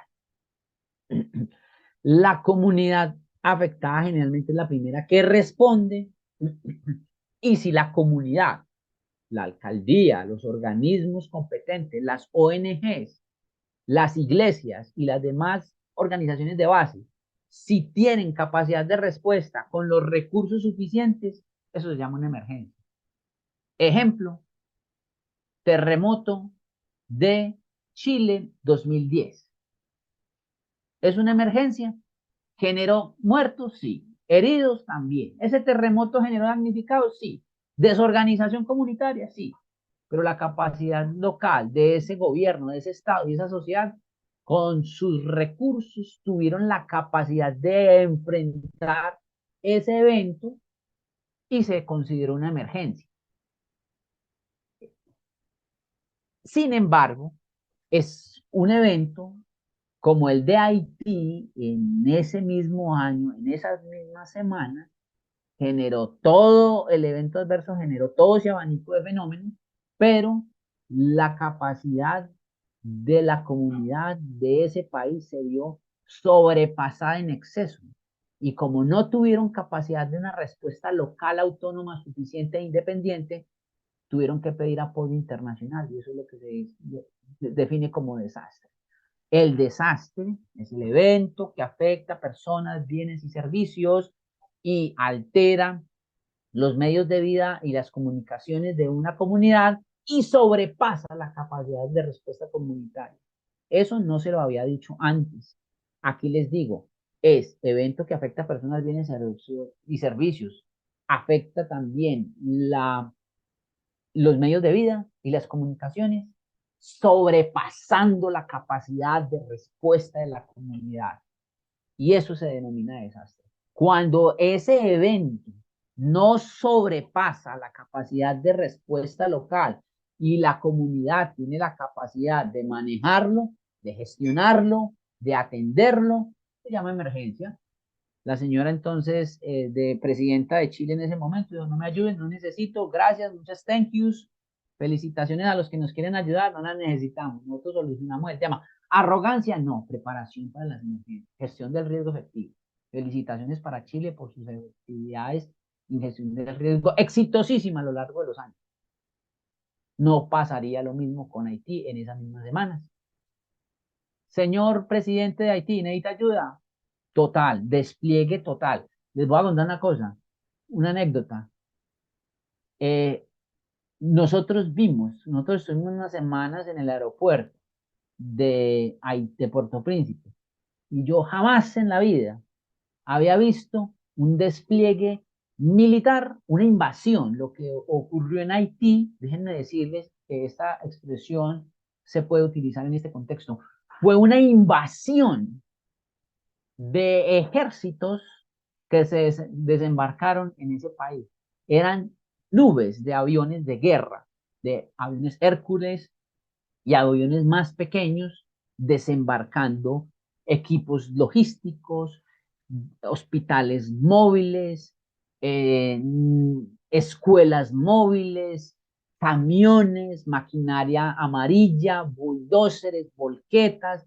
Fue una cosa impresionante la forma en cómo hubo un desembarco. Me imagino que así son las invasiones que hacen los países desarrollados a los países de por allá en Medio Oriente. Hacen unos desembarcos masivos que son una cosa aterradora. Uno veía las caravanas de soldados de compañías militares y de logística que se descargaban de esos aviones y que inundaron las calles de Puerto Príncipe y de todo el país. Una cosa impresionante. Por allá me encontré también un equipo muy bonito, un USAR de Costa Rica que me pareció muy interesante y muy organizado. Lo recuerdo con mucho beneplácito porque llevaron una maquinaria muy interesante, y fueron muy puntuales en la intervención. Pero todos los países ofrecieron una ayuda desbordadamente impresionante, al punto de que los aviones literalmente hacían fila para entrar. O sea, nosotros, el día que fuimos a entrar a Puerto Príncipe, nos demoramos 2 horas haciendo sobrevuelo. El avión se le acabó la gasolina, era un avión de la Fuerza Aérea, aterrizó en República Dominicana, se abasteció pidió permiso a la torre de control, venga, denos prioridad para aterrizar, que tenemos un equipo humanitario, y nos dejaron entrar a los 45 minutos. Pero eso era en filas. Bueno, después de las anécdotas, la amenaza es un factor externo del riesgo, que representado por el potencial de ocurrencia en sucesos de origen natural generado por la actividad humana o la combinación de ambos, y que puede manifestarse en un lugar específico con una intensidad y una duración determinada. Las amenazas son factores externos, son sinónimo de peligro y no tenemos capacidad de controlar. La vulnerabilidad es un factor interno. Noten, la amenaza es un factor externo representado por el potencial de suceso, de ocurrencia de un evento, pero la vulnerabilidad es un factor interno del riesgo de un sujeto, de un objeto o de un sistema, familia, comunidad, etcétera, expuestas a una determinada amenaza y que corresponde a una predisposición intrínseca a ser dañados. Eso está muy técnico. Venga, yo les aterrizo eso. Vamos a definir el concepto de riesgo, ya nos vamos aproximando al terminar. Esto me parece importantísimo, no se les puede pasar por alto. El riesgo es una ecuación, ya les decía que era la probabilidad, y es igual a la amenaza por la vulnerabilidad. Eso es matemáticamente calculable. Entonces, la amenaza es el peligro, es un factor externo, no se puede modificar generalmente. Un ejemplo, la amenaza de un volcán no es un desastre, no es un riesgo, es una amenaza. Un volcán está ahí echando fumarola, teniendo actividad sísmica y amenazando con que va a explotar. ¿Es posible cambiar esa amenaza? No, el volcán seguirá haciendo su actividad y representando una amenaza para una comunidad donde esté asentado. Es una amenaza o un peligro externo. No tenemos capacidad de manejarlo completamente. Generalmente las amenazas no las manejamos. Pero ese riesgo también se combina con la vulnerabilidad, que es un factor intrínseco y está asociado a la predisposición a la debilidad. Y entonces aquí tenemos un ratoncito que yo quiero que me digan cuál es el riesgo del ratoncito. Dígame cuál es el riesgo para ir cerrando este encuentro, pero de una manera dinámica. ¿Cuál es el riesgo que tiene ese ratoncito? A ver, no se me han dormido. Ser aplastado. Exacto, ser aplastado, atrapado por la trampa. ¿Cuál? Ese es el riesgo. Y existe una probabilidad de que ese ratoncito se acerque, coja el queso y huya y no le pase nada, pero puede que sí le pase, como puede que sí, como puede que no. Y a eso se le llama probabilidad de riesgo. ¿Cuál es la amenaza?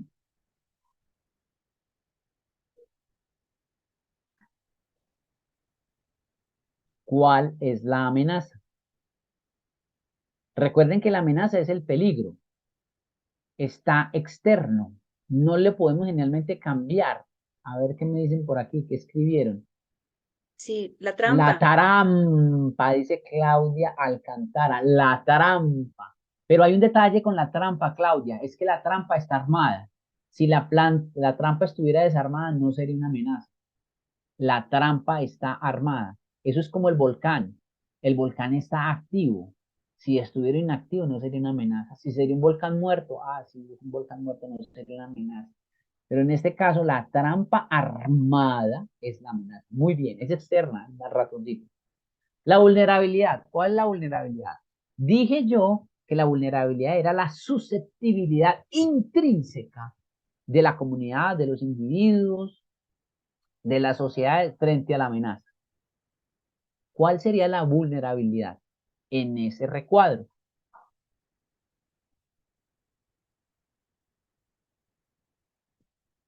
Que se le ¿Cuál? rompa el casco. Por ahí es la cosa. Otra idea. Por ahí es la cosa. Otra idea de vulnerabilidad, susceptibilidad.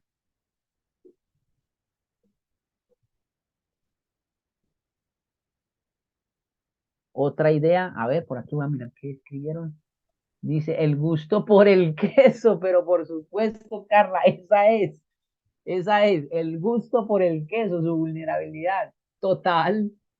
Ese ratón le vulnera el queso, le encanta el queso, es una vulnerabilidad intrínseca de él. ¿Cómo hace para reducir la vulnerabilidad? ¿Qué hace el ratón para reducir la vulnerabilidad? ¿Qué hace ese ratón? A ver, ¿qué cuenta? Excelente, Carla. El gusto por el queso es la vulnerabilidad. Ciertamente, esa es.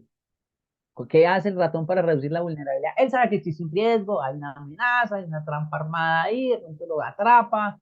La vulnerabilidad es que a él le encanta el queso, entonces, ¿cómo va a gestionar entonces el riesgo? Se llama gestión del riesgo.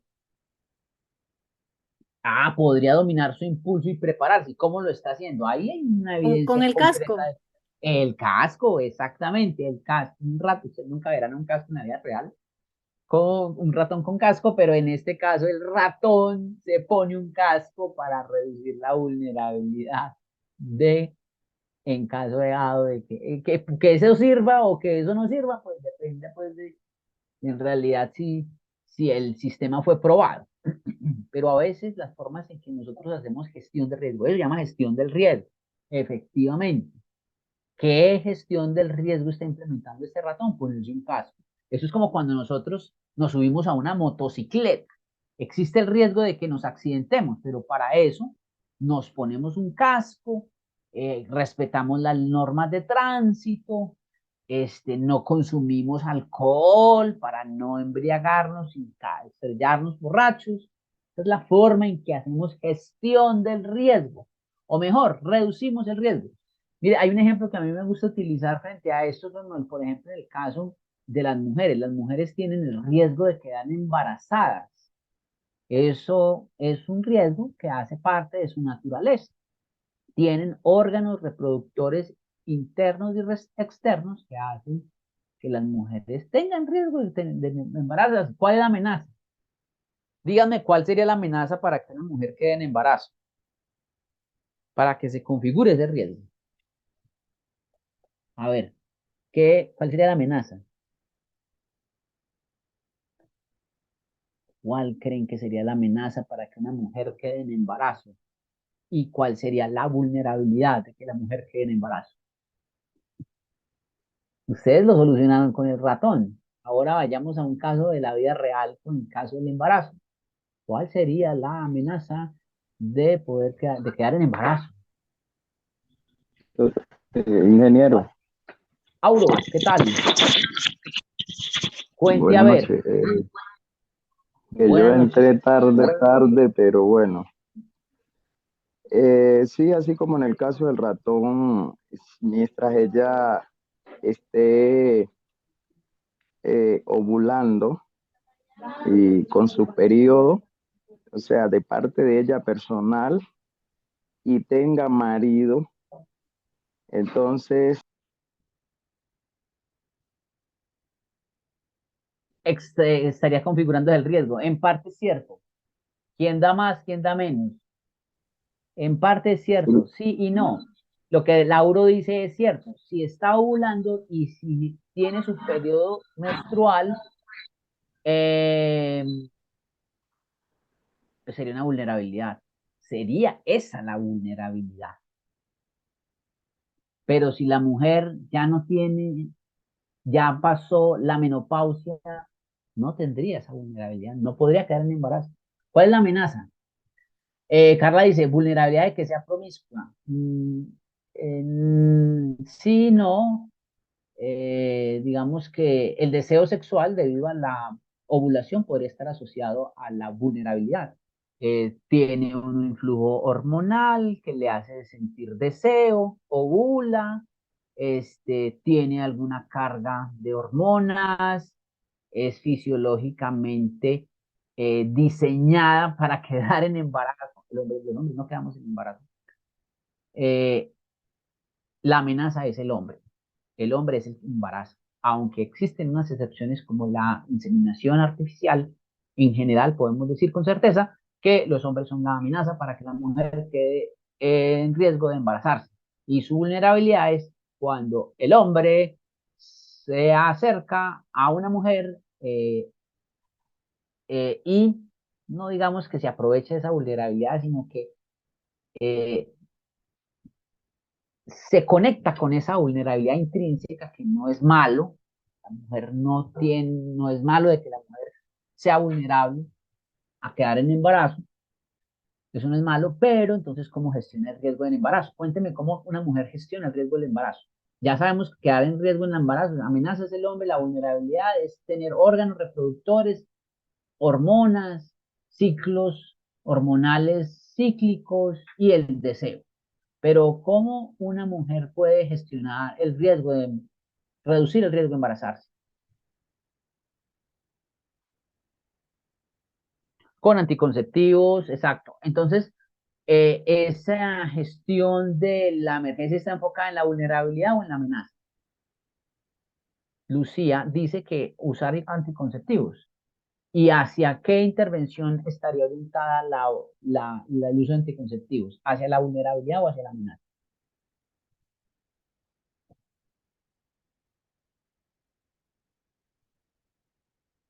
No, no, Lucía, Luciana, no, porque es que la amenaza es el hombre. Una cosa es la amenaza masculina, atacar la amenaza masculina, reducir el riesgo de la amenaza masculina. ¿Cómo sería? Eh, Castrando a todos los hombres. Y no, eso no es posible. Así como no es posible eliminar un volcán, no, la amenaza va a estar ahí, dos hombres. Algunas mujeres quisieran cortarle los testículos a todos los, pero eso no es posible.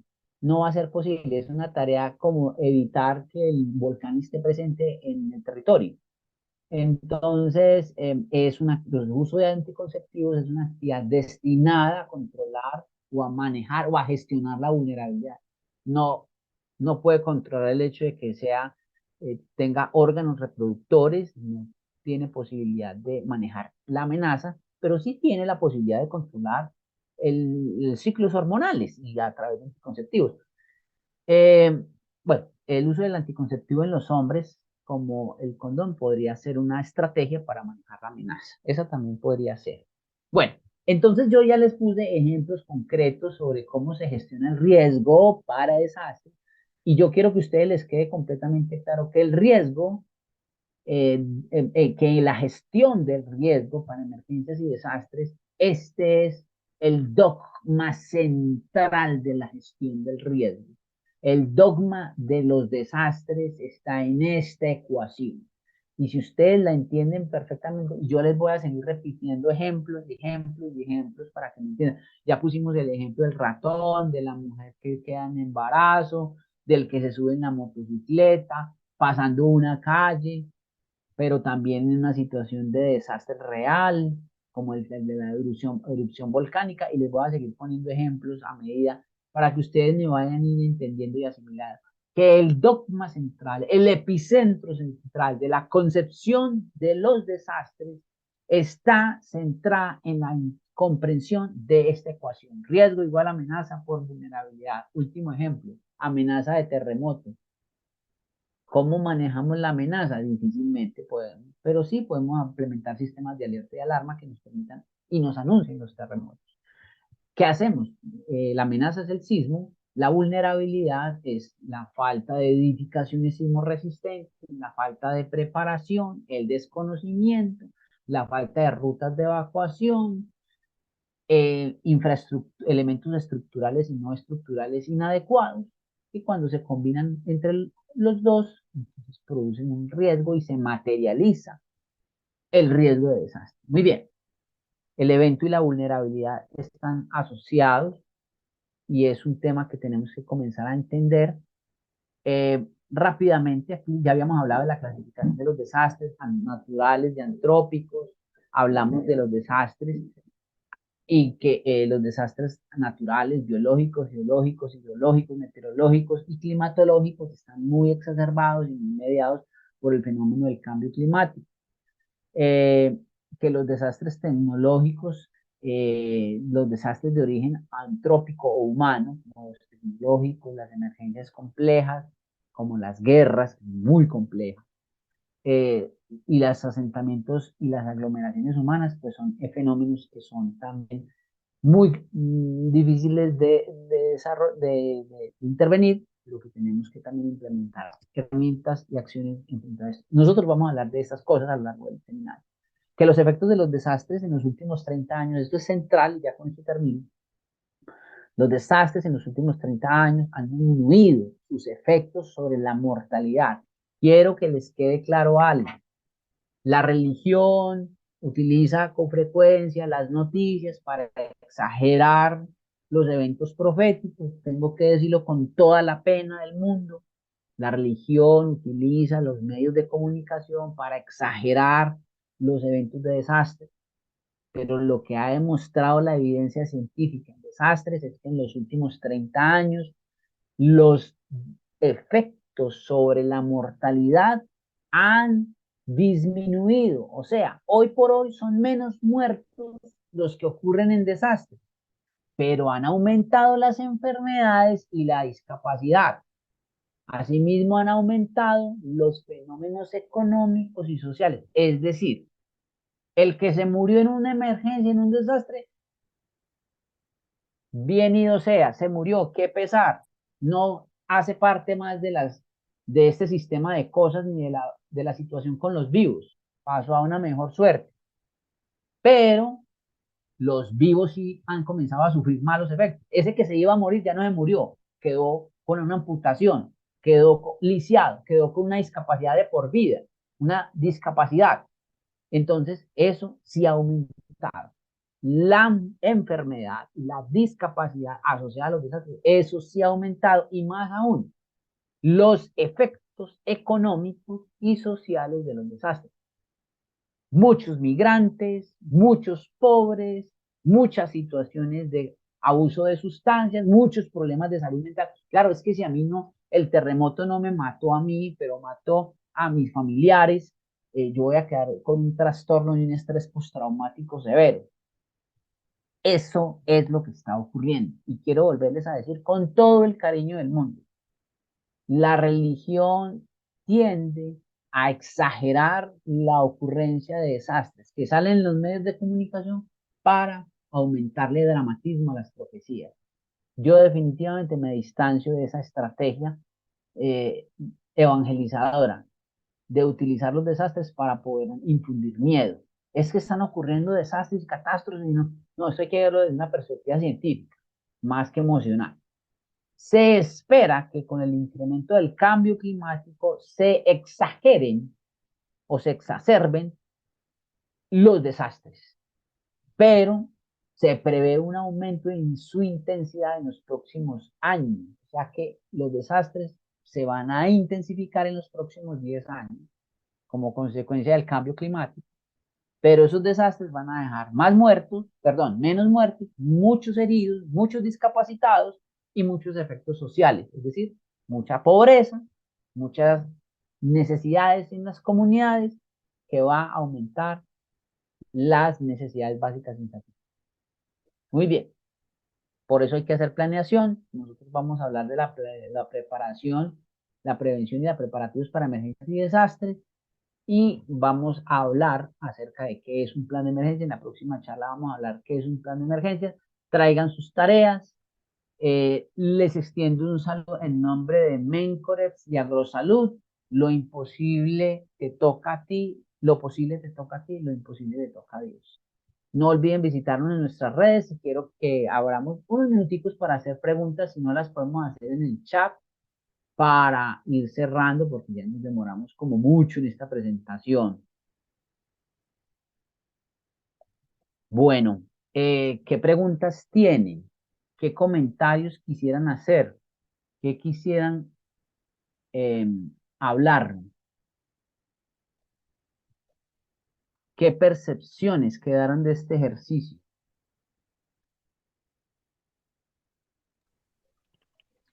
Ingeniero, Carla, de mi parte, todo entendido, muy bien explicado. Gracias, Carla. Gracias por tu participación, por tus comentarios.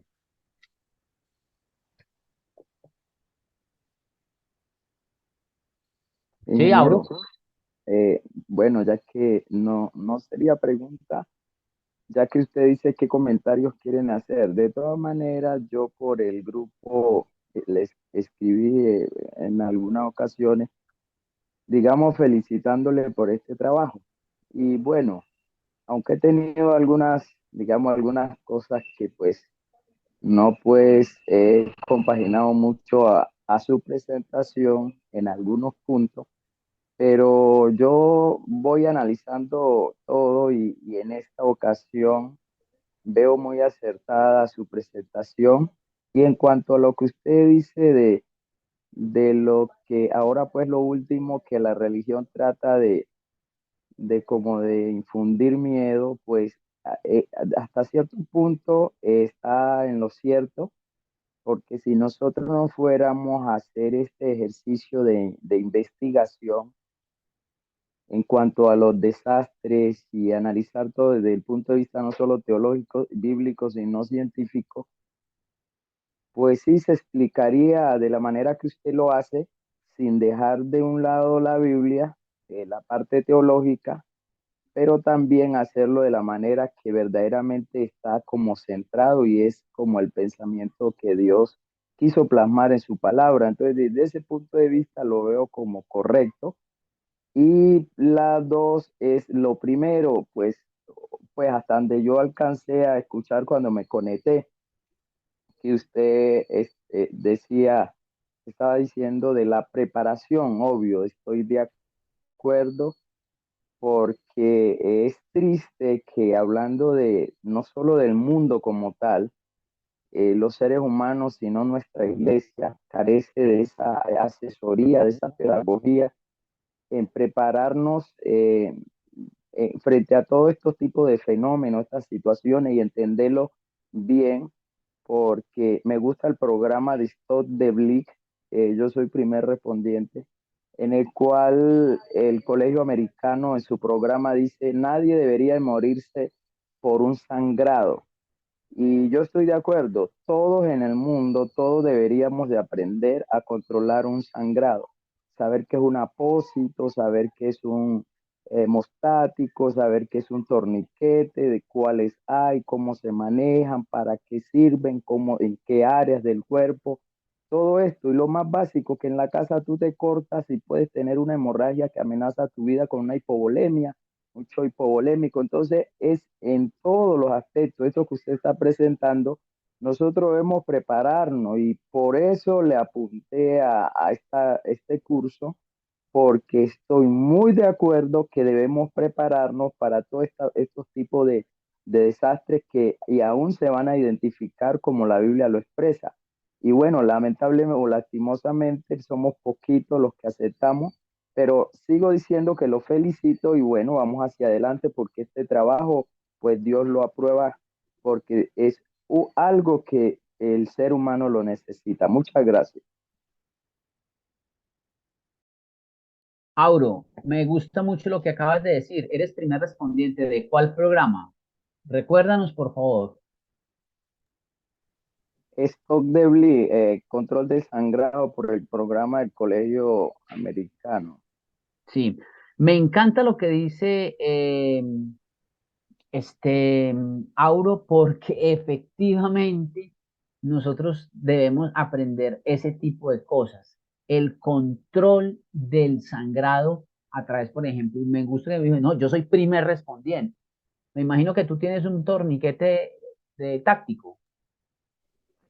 Bueno, lo que pasa es que nosotros, esto acá en Colombia, pues tú ya sabes más o menos que la cultura, o sea, le falta como digamos esa pedagogía, esa asesoría, porque recorriendo algunas ciudades, por ejemplo, como en Quibdó, antes de venirme para Cali, fui a la Cruz Roja, a la Defensa Civil, fui a los bomberos y no maneja, solo la Cruz Roja, que tenía algunas cositas allí, pero me quedé aterrado porque buscando apósitos, buscando torniquetes, ventas de torniquetes, no se encuentra nada, nada.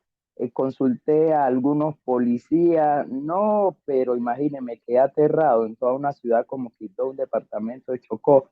Entonces, acá en Cali he buscado todos estos implementos y dicen que solo trae encargados, o sea, por encargo, es que entonces los pueden traer y eso que algunos, o sea, que otros países sí tienen todos estos tipos de implementos. Entonces uno compra lo básico, ese torniquete, pues el regular, ese de 70 y pico mil de pesos, la venda, las gasas, todo esto, o sea, y tiene que uno tener más bien de estos manuales porque pues en algunos casos no hay como casas de venta de estos implementos. Entonces, lo que he podido conseguir, eso tengo en mi poder. Me encanta muchísimo que hayas hablado de esto,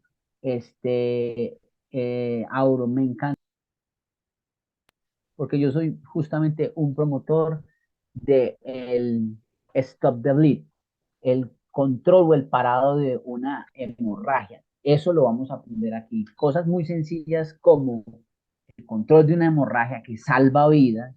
Y les voy a mostrar casos puntuales, concretos y específicos de cómo, por ejemplo, se puede controlar una hemorragia que salva vidas grave, o sea, que puede matar a una persona, una puñalada en la carótida, que tradicionalmente una lesión a nivel de carótida es letalísima. Pero si usted hace la intervención adecuada, rápida, con serenidad y con estoicismo, usted puede salvar la vida de esa persona. Eso ya está completamente demostrado. Les voy a mostrar un caso de un paciente que fue apuñalado en el cuello en Itagüí, Antioquia. Ese murió, pero fue objeto de estudio clínico por varias universidades en América Latina. Eh, en realidad es un curso, pero nosotros digamos que, me pregunta Vanessa, es un curso, pero en realidad es una técnica, más que un curso es una técnica, el control de la hemorragia. Eso salva vidas en un accidente de tránsito, en una guerra, en un conflicto armado, en un tiroteo, en un apuñalamiento agresivo y alevoso, como te les estoy mencionando. El caso de un profesor que lo apuñalaron en el cuello en Itagüí. Ese caso fue estudio clínico. Ese señor no se debe haber muerto. Si hubiéramos hecho una oportuna intervención con un control del sangrado. Y lo que dice Auro es cierto, esos implementos no se consiguen fácilmente. Yo de pronto te recomiendo ir a la tienda de implementos militares cerca de una brigada o de un batallón. Ahí generalmente, sí, vamos a hablar de los principios del parado de una hemorragia masiva, de una herida exsanguinante, como se llama. Vamos a hablar de eso, Vanessa. Eso salva vidas, eso definitivamente es crucial para salvar una vida. Ahora el asunto y el gran reto que les dejo, y que ya abro como un primer respondiente en esa área, porque también hay que ser primer respondiente en RCP o primer respondiente en obstrucción de la vía aérea por cuerpo extraño. Eso definitivamente salva vidas y es determinante. Que necesitemos que entrar en calor y en entrenamiento para poder intervenir, eso es otra cosa. Y que la invitación es a entrar en conciencia situacional. Ustedes están involucrados en un entrenamiento de emergencias. Ya no se pueden bajar de eso. Así que el día que se encuentren en una situación de emergencia, se tienen que poner los guantes, intervenirlo y ya, después de este seminario, ya ustedes no pueden, no tienen excusas. Y yo quiero que a lo largo de los meses, de los años, del tiempo, ustedes comiencen a contar sus experiencias. Yo les voy a comenzar a compartir aquí experiencias sencillas, pequeñas, pero también experiencias complejas, críticas. Muy bien, me estoy expandiendo. Yo quiero ya dejar aquí, no sé si alguien tenga algo que usar, decir, felicitaciones, Auro, me encanta esa acotación, súper, súper pertinente, felicitaciones por eso. Bueno, Claudia, bien pueda, no sé si hay algo más que decir, y si no, pues nos retiramos ya a descansar. Es un poco tarde, 10 de la noche en Bolivia, 9 de la noche en el Ecuador americano. Adelante, profesora María Alvis, si tiene o profesor Astudillo? ¿Alguien va a decir algo más? O si no, nos vamos a descansar.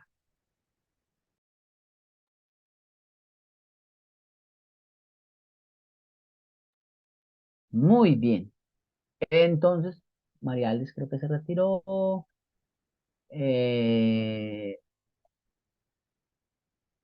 Alguien está por ahí. De pronto no está. Bueno, voy a permitirme orar para retirarnos e irnos a descansar. Cualquier pregunta, duda, no vacilen en hacerla en el grupo. Y pues bueno, mucho ánimo. Empezamos a calentar en este tema de las emergencias y yo tengo un mal presentimiento. Es que cuando uno comienza a entrenarse con estas cosas, aparecen las cosas para hacer. Entonces, eso es bueno porque nos permite Dios ayudar a la gente. Y no es tan bueno porque nos da mucho susto. Espero que no les dé susto y Dios les dé el valor y ustedes la conciencia para entrar en situación. Dios nos prepare y nos ayude. Oremos. Dios, gracias por este espacio, este encuentro, estos momentos de entrenamiento, de capacitación, de información. Quiero pedirte por este pequeño grupo de primeros respondientes en emergencias y desastres para que tú nos ayudes a acompañarles para que puedan desarrollar habilidades, destrezas en el manejo de este tipo de situaciones y que podamos tener la conciencia situacional para poder entrar en acción en el momento en que haya, en el momento que sea necesario. Danos luz, fuerza, valor, valentía y mucho, mucho entusiasmo y mucha fe, mucha confianza para hacer lo que tú quieres que nosotros hagamos, que seamos buenos samaritanos, pero samaritanos con conocimiento, con habilidades, con destreza, con conocimiento. Llévanos a un descanso y danos la posibilidad de un sueño reparador. Te lo pedimos y te lo agradecemos en Jesús. Amén. No olviden la tarea, por favor, consulten en la oficina de gestión de riesgo los programas que hay y consulten sobre el Comité Comunitario de Emergencia. Yo les voy a estar acordando por acá. Bendiciones, que descansen y hasta la próxima. Gracias, hasta Chao. luego. Adiós. Bendiciones.